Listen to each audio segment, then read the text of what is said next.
Why you gotta be watermelon? Sorry, guys. Hey guys. Yeah, thanks for rejoining us and all that fun stuff. We're gonna ramrod this mother. All right, I'm just passing it off to you, James. Speed run, let's go. Speed run. Okay, what I'm vaping on? Defiant Designs DS TM24 Pro. I've got some of that Savage Marcellus Creamy Lemon Tart. Love that stuff. Got that Ruby 24. Thank you, Aziz, for this kind gift. Inside of that, I've got some of that Bell Islander Blackberry Lemonade from IVC, of course. Got to shout them out because we got Ryan on the show. And that Ronin X2 21700 with the Camo Cosmonaut Abalone Shell Chop Top Tip with some of that Superb and Jabo collab White Currant, which is absolutely delicious. And that's me. I'm going to pass it off to PoonSauce Mcnasty. Wow, you almost told me about my alias name. Okay. Almost called you by your government name. First one, Dreamer Drop DB Swan Coils with some Country Clouds cornbread pudding. Second one, I got my white brass setup, Brizo with the full. Wait, it doesn't look white brass in the picture. I don't care. Okay, then what's got on some top? Tango Melon. Yeah, Culverin. Yeah. And then my all day stack truck, TM24 Pro on top with the Eclipse cap. And then there I got my all day every day LSD by Transistor. Ooh. And that's it. Dan, just go at it. Yeah. Purge, Twisted, Murica, Dreamer, Drop Dead, Bookworm, Double Barrel, Fire Luke Mesh, The Fire, Ooh. Q80 Aziz, The Fire. The Fire, Guardian, Churchill, Leviosa. Caramel Waffle Cappuccino. Yeah, buddy. I like this. Dreamer, Ion RZA, and Surf Satisfying. I feel like we're Last being but not Maybe we least, should do this all the time. It's kind of fun. Just run through it. yeah, you know, Miley, Mighty Mint, Swaggins.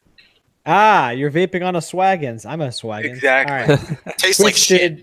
Purge Twisted Bestia RDA with that super steep Millie OG because why not? El Thunder, Cosmonaut, DHD Potion, Drip Tip because it's Halloween-ish time. The Fountain Blast Off, Baja Blast. Yeah, buddy. And then Dreamer, Ellie, 1 of 10, Cayman with the TM24 Pro Eclipse cap. And inside of that, Tango Melon. And the Infinix. And let's pass it off to the guest of honor, Ryan from IVC.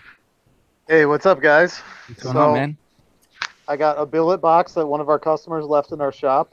Nice. Oh, And Jesus. I'm vaping on Bell Islander. I'm not really a huge collector of equipment. I've always just, tried to pay my bills, and it's never really become a hobby for me because it became a job, So If you hadn't prefaced the statement you just made with the billet box being left there, I would have been like bullshit. I'm not a big collector, but I have a billet box. yeah. Yeah, someone left it for one of our employees. She quit, and then I just confiscated it this week. So I'm happy. Wait a Well minute, done, it's man. been there and I didn't notice it? No, it was hiding under the counter.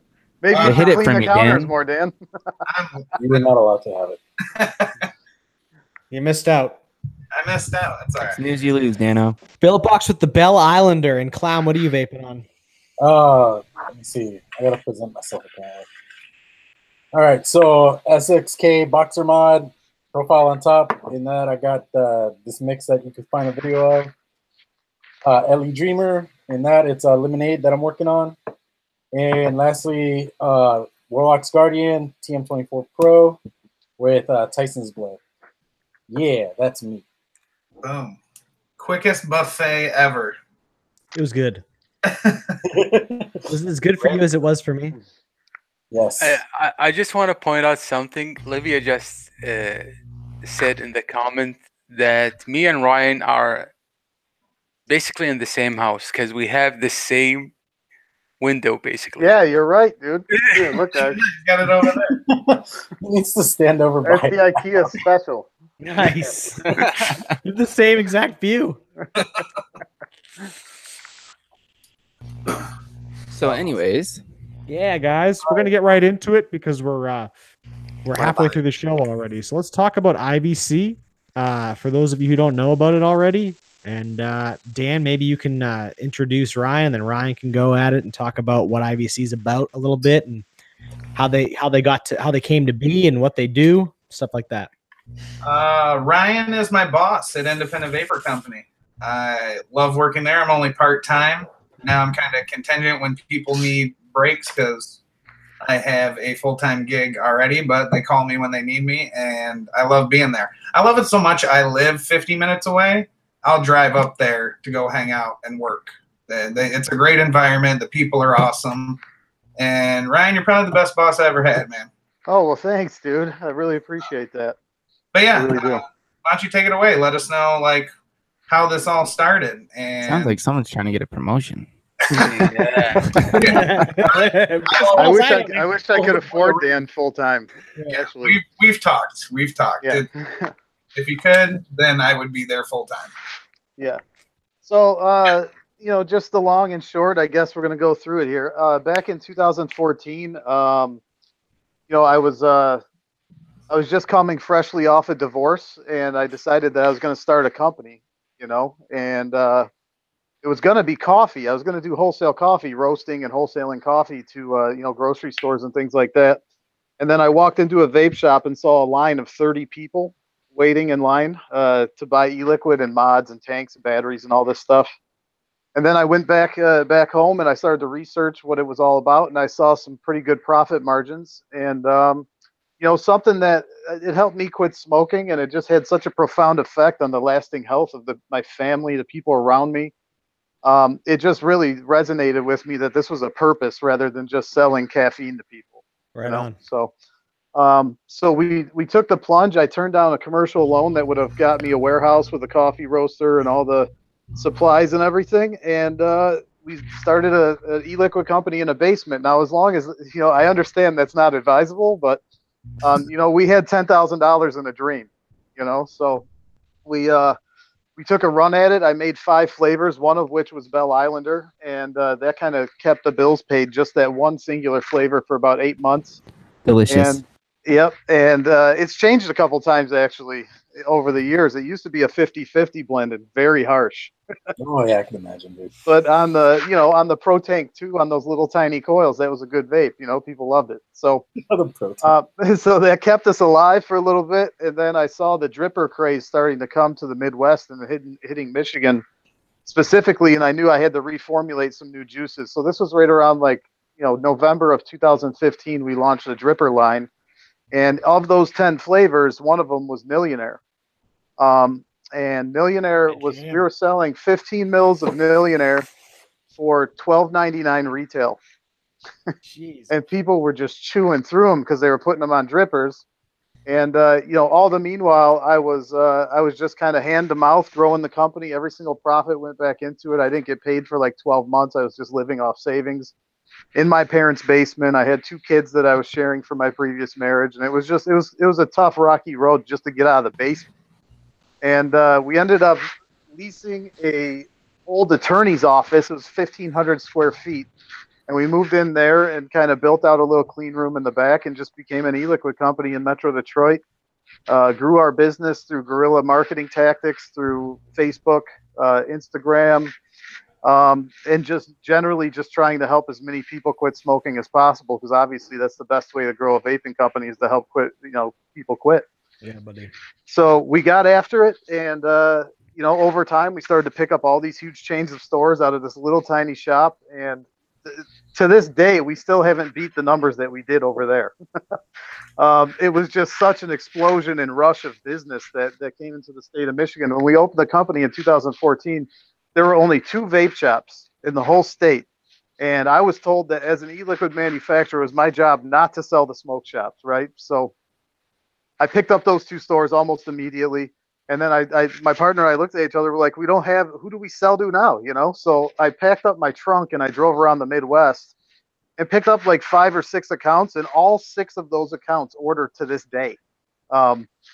It's really incredible what happens when you just walk into a shop and talk to an owner rather than try to call them on the phone, send blind samples, all those things. Like the face-to-face is what built the company. So off those 8 accounts, we grew our business over time. We landed some really big chains. I had a 90-store chain here in Michigan, which was a smoke shop, pick us up. And, you know, the money compounded itself, and we found ourselves getting into a 5,000 square foot facility. I think it's been 2 years now since we've been in there. And, you know, we've just always kept it simple and humble, and we've never tried to conquer the world with our products. We just want the people that do, you know, make a purchase with us to be content and happy with the product first and foremost. And, you know, the other thing is we really focus on our branding, making sure that we're not looking like we're going after children. I've always held that line. There have been a few juice lines that we maybe picked up, like Jam Monster and stuff, that could be considered on the line, I guess. But you know, I saw what was happening with everything, and I decided to back out of distribution altogether, just because you know, I would pick up a juice line, and then people would come in behind me and sell to my shops that I put it into behind my back for a cheaper price than what I was offering. So I just decided to kind of focus on our own products for distribution. And we still run a retail website and 2 retail shops that are branded Independent Vapor to this day. And, you know, we're growing in different ways right now. Over the past 5 years, vaping has changed drastically, and it seems like it happens every 3 months to us, you know? Yeah, Absolutely. And it's constantly new labels, constantly new regulations to uphold. You know, you got to meet deadlines, you know, continuously. So, you know, we're growing in different ways. We've serviced 2,500 more customers this year than we did last year at the same time. Yet our revenue is down 25%. And what a lot of this has to do with is that it's a lot harder to get people to make the buy. I don't think that the general populace is as excited about vaping as they used to be, you know? Right. A lot of this probably has to do with the negative media attention that the industry has garnered over the years. A lot of it is smear campaigns that are unjust. Absolutely. That were pressed upon us by, you know, forces that are out of our control, really, you know? Yep.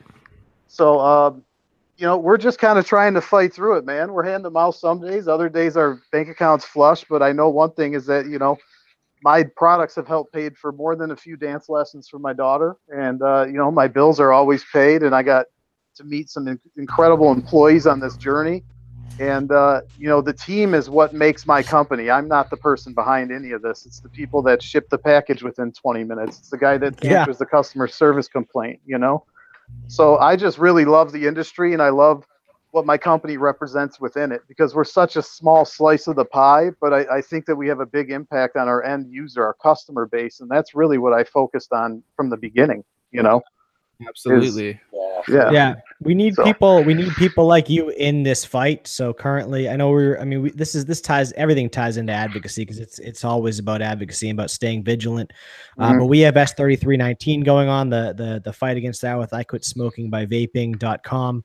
But at the same time, we're talking about, you know, the FDA and Scott Gottlieb proposing to ban retail sales online. We're fighting these types of things, but we need businesses with people, you know, who are, you know, in that ownership seat, you know, who run these businesses that have the mindset that you have, Ryan, because it takes 1 or 2 guys who have, you know, that clout. Like, people respect IVC in the industry. You know, it blows my mind that, like, more people don't know about it, and it isn't, you know, it isn't every flavor that I've tried, and every time I go on a Wednesday when there's a Wednesday sale, which is freaking brilliant. You know, I'm like every one of these sounds good. I can't drop $500 on juice right now because it's that right. But I need more of that parade maker. Yeah, but outside of that, it's like for you guys to come in like and be front runners, to be like, all right, we're on board with, you know, we need to do this. You know, we need to take responsibility as business owners. You know, other businesses are going to see that and they're going to follow suit, because they just need one person to jump in and say, this is our livelihood. You know, remember why you got into this. We're in this, you know, numbers are good, but we're in this to get, you know, smokers onto something else. You know, and to At share the that end of the community. day, at the end of the day, what number matters more to a vaping company than how many people you help quit that week? You know, that should be something that you track regularly and take a look at and see if you're being effective. I have hundreds of friends that I've met through this industry that I know that you know, they track those numbers. I know a guy down in Texas that at one point he was helping 140 people a week quit smoking cigarettes. That's and awesome. to think of that public health impact only he had upon the population of his community. You know, it's a community service, a vape shop. And I think that we got away with that by chasing hype, and a lot of people just want to conquer the world financially, which, you know, that's okay for them, but that's not me. That's not why we started our business. You know, it had purpose then, and it still does now.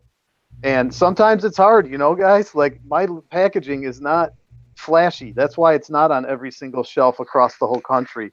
It's not something that a 19-year-old kid is going to look at and want to buy. Yep. You know what I mean? This is a package designed for an adult. See, And, well, that's the thing, though, Ryan, is like you're doing things right. And this is like things that, you know, other shop owners and other people that are, you know, distributing or making juicers, they need to take cues off of people like you and see what you're doing with your marketing and understand that, you know, with if they take those steps and put those things into effect, and if they would have done this at the beginning before all this all went down, we wouldn't be in the position we're in now. Right. You know what I And mean? you know, there's nothing wrong with letting your product speak for itself. Exactly. Just Exactly. put a good 100% agree. And you know, you can still be a little flashy without having candy on your label. You know? Exactly. Actually, Exactly.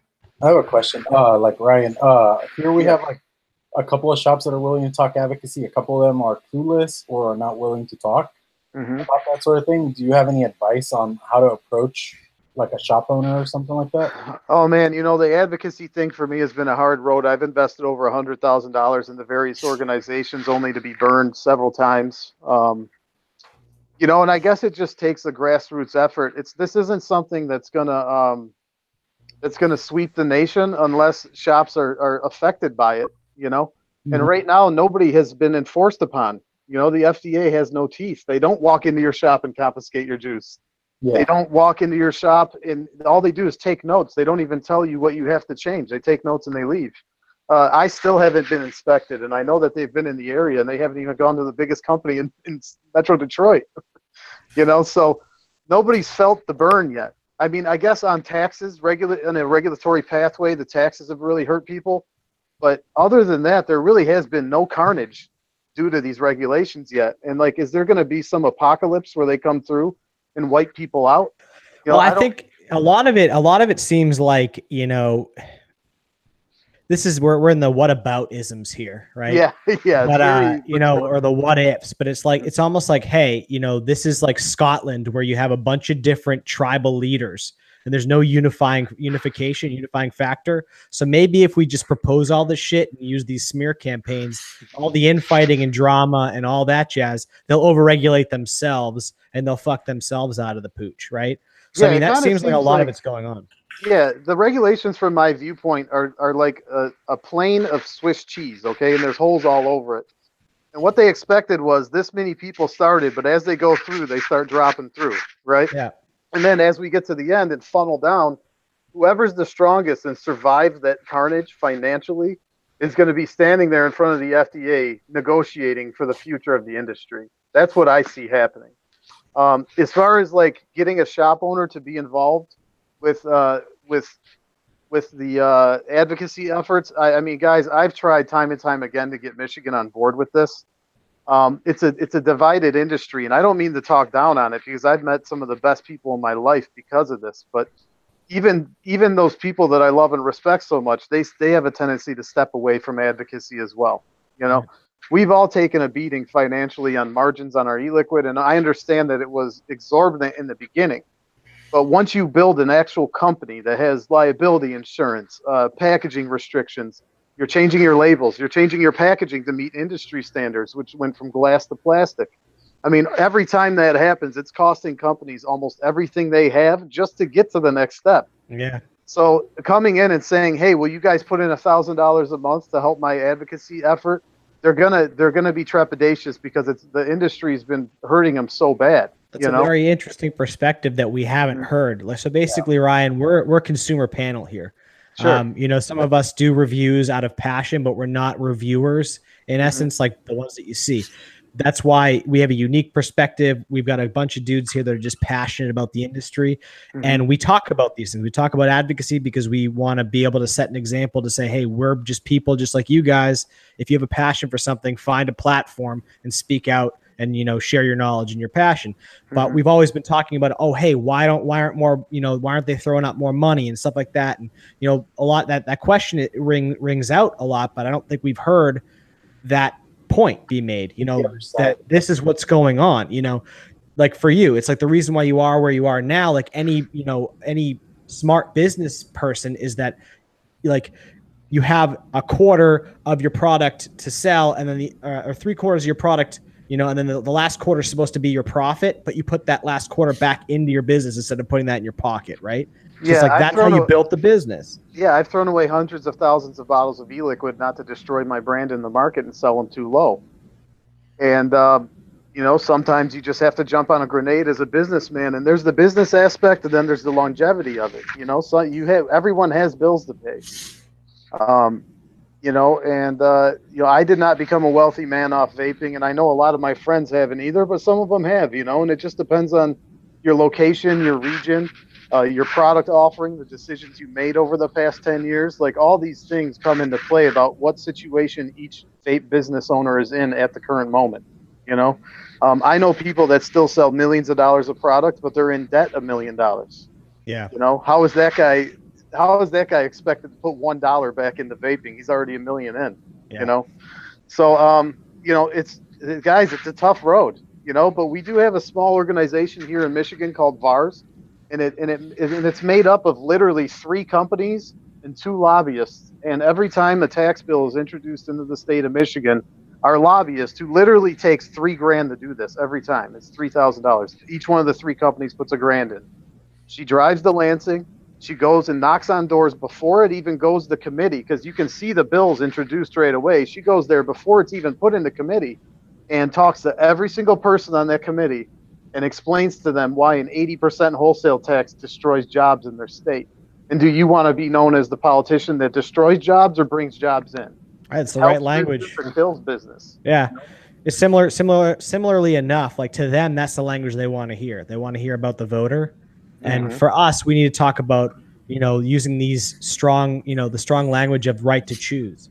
You know, we're talking about, we have a right to choose a healthier alternative. You cannot snuff that out. And what you're doing with these smear campaigns and what you're doing, you know, by throwing out these broad brushstrokes, like under the guise or on the backs of the children argument, you know, is that you're killing the adult's right to choose. And I'll tell you what, the adult is the voter. Right. 18 to 65 is way more of the country than 1 to 17.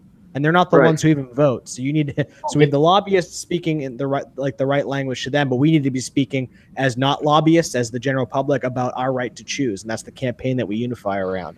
Now about the whole Scott Gottlieb, you know, this whole idea of banning, you know, online sales. Like, do you think that's do you think that's just an outlandish statement, like that's just going to get thrown out? Do you think that'll get refined based on what we've seen or based on what you've seen throughout the industry? Like, how do you see that and you're like, oh my gosh, I'm fucked. Like my online job, like my online market is fucked. Or do you see that and you're like, this is not the way it's going to be finite. This is going to turn into something else. This is not something to be worried. Like at like, take it for face value. It's gonna change into something. It's not gonna just go out the way that he's saying it. Yeah, you know, I'm speaking on this as a shareholder. My company, you know, full disclosure, does about 60% of its sales through retail online. It is the heartbeat of our company. It is the reason why I get to pay my rent. As of today, I paid rent. You know, and this happens because I tapped into the customer base. Say a shop in Oklahoma picks up my juice, right? And they decide to drop the liquid, but people still still love Millionaire. Yeah, right. But there might be only 10 of them in Norman, Oklahoma that love it. Well, they deserve the right to buy my liquid, you know, and I deserve the right to sell it to them. Absolutely. But on the other hand, I can also see how there are cracks, you know, like, you you know, if you don't have ID check on your website right now, you don't deserve to be in business. Right. It's not even that difficult of a thing. It's not that expensive, and it's not that big of a pain in the ass. If your customers love your product enough, they will continue to go to your website. And I know that there's a bunch of wine subscription services online right now. There's tons. There's cigar subscription boxes you can sign up for. So how can they have those businesses out there doing that, and they're going to tell me I can't sell mine, especially since mine is essentially flavored, you know, spicy vegetable glycerin is what I sell, you know. And it's just bizarre to me that they would want to take that away. Think of the people that live out in the country, and there's no vape shop within 40 minutes to an hour from them. They're busy. They got busy life. They got kids. Their kids are in soccer. Like, when are they going to be able to find the time to go and do this? They're going to find the time to go buy a pack of smokes because they're right a quarter mile away from their house, but they're not going to drive 40 minutes to go to a vape shop. So we can't disenfranchise anybody in the vaping community in any way, you know. And I'm definitely for online stricter regulations. I would implement it on my website today, and I would have no problem doing it because I care, you know, whether a kid gets my product or not. So let me add something.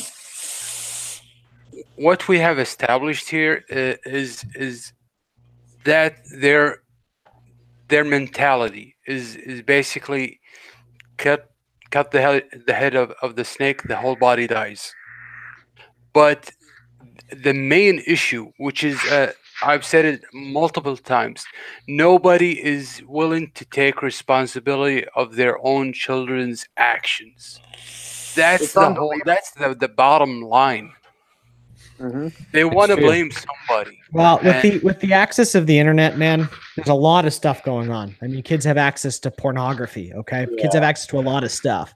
But when it comes down to, you know, like even cigarettes, you can get cigarettes online. There are ways of finding it. Alcohol, bullets, if you want to get bullets. I mean, but the point being, you know, for the FDA, which once again, these like Ryan said, smear campaigns and bad press and bad publicity, they're not trying to find a solution. They're not working with us to find a solution. They're trying to make it be like this Swiss cheese analogy that Ryan said, where people fall through the cracks, and the last people that are going to be there, you know, that can afford to finally make it there, will be able to meet them, you know, at that table and make the decisions for vaping. Yeah. The reality is we know this is vapors. Maybe the audience, you don't know this, so I'm gonna propose this is, when you say something as a government, you know, regulatory body, you say, all right, we're gonna get rid of online sales because the access there's too many holes in access. No, that's the wrong way to go about it. What you say is we need to find we need to propose one thing like blue check or something like that for age verification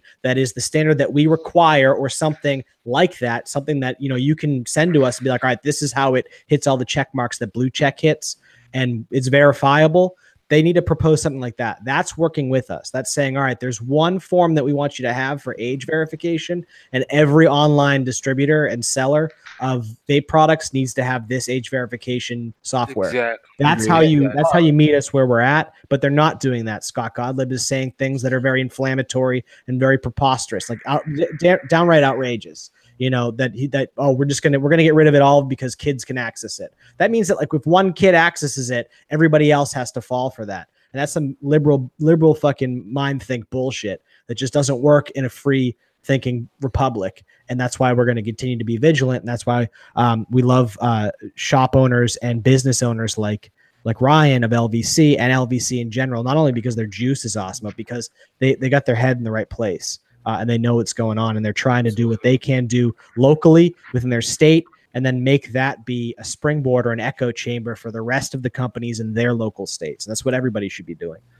Definitely. I was gonna sum on your point of like blue check and all that. And remember how last night we were talking about when your package is being delivered, if you have to show ID and sign for it.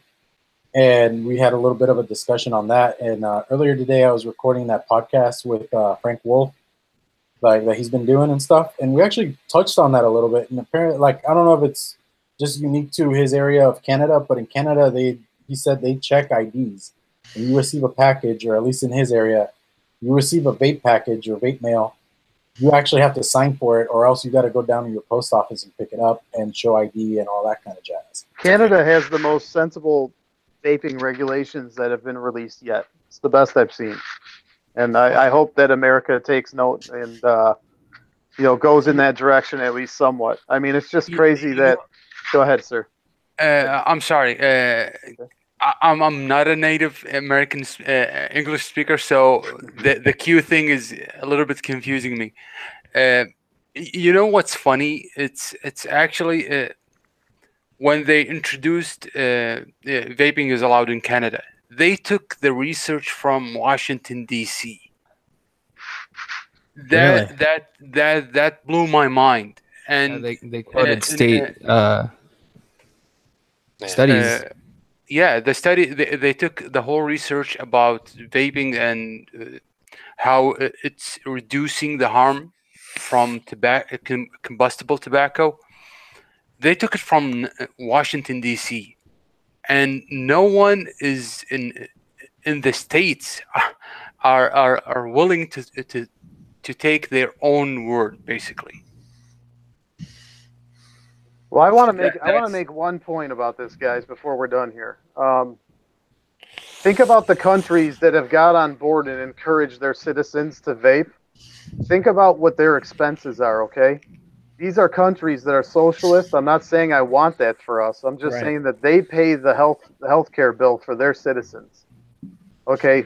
The one modernized country that does not pay the bills, the healthcare bills of their citizens, is the United States. And is it any surprise to anybody that because they don't foot that bill, that they don't care if you're sick?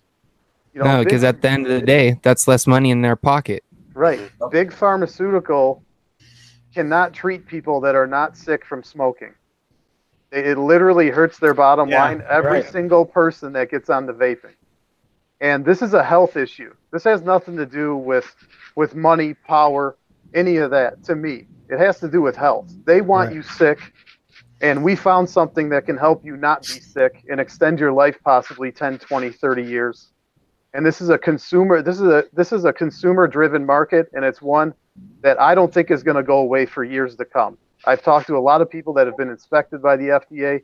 Everyone that co-packs my liquids has been inspected by the FDA at this point, and every single one has told me that that the FDA inspector looked at them and said, "Thank you for doing it the right way, and you will be here in 5 years." They said the other 90 places that are surrounding you will not. So there is going to be a mass exodus from all these horrible companies that aren't doing things the right way to the ones that are. We just have to be tough enough to get through this.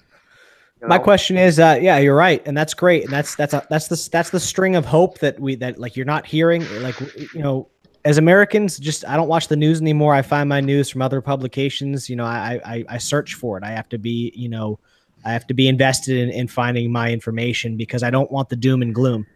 So, I mean, we've kind of fallen suit into that because how can you not?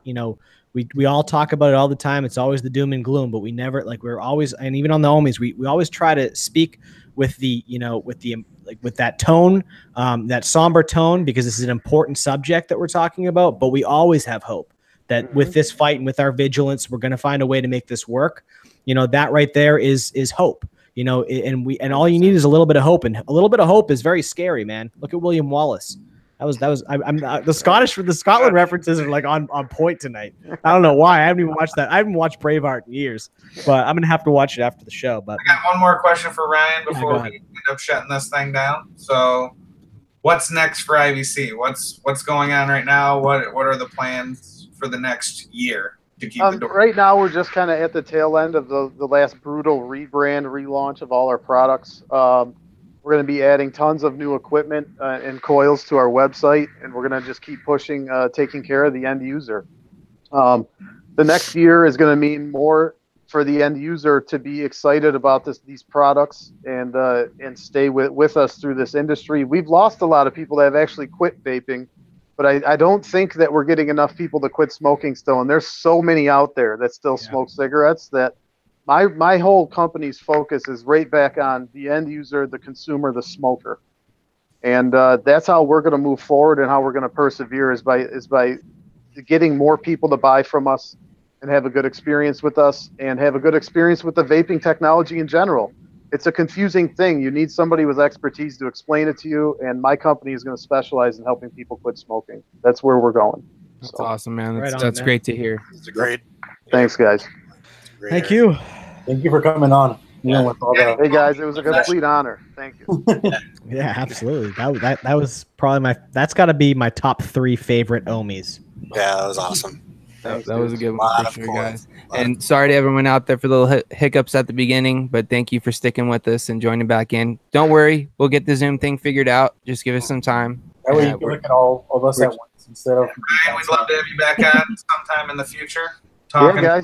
Yeah, guys. Just let me know. As long as I get a couple weeks in advance, I'll come back on anytime. I really yeah, appreciate it. Sounds good, man.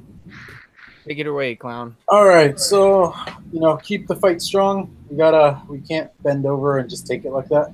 Seriously. Just take it. And but yeah, that aside, thanks for being here. Follow these guys on Instagram. Check out some independent vapor juices and stuff. Millionaire's pretty good. I like Parade Maker. They have a Facebook group. They have a Join the website. Facebook group. Great deals. Great juice. Even if they didn't have deals, they shouldn't even have deals. Your juice is so good, you don't even have to give me a deal. I'm gonna Thanks, buy man. I it. Bro. appreciate Seriously, it. man. Make Dan Appreciate proud. that. I feel like I put it in order from you guys like once a week. Well, that's the goal. Not even gonna lie. Yeah. Dan isn't help. Dan does not help. He's like he's Yeah. always like, hey guys, check out the deal of the day. He's like, by the way, do you guys know that this is on sale this week? Oh, by the way, guys, this is on sale today. Well, thanks, Dan.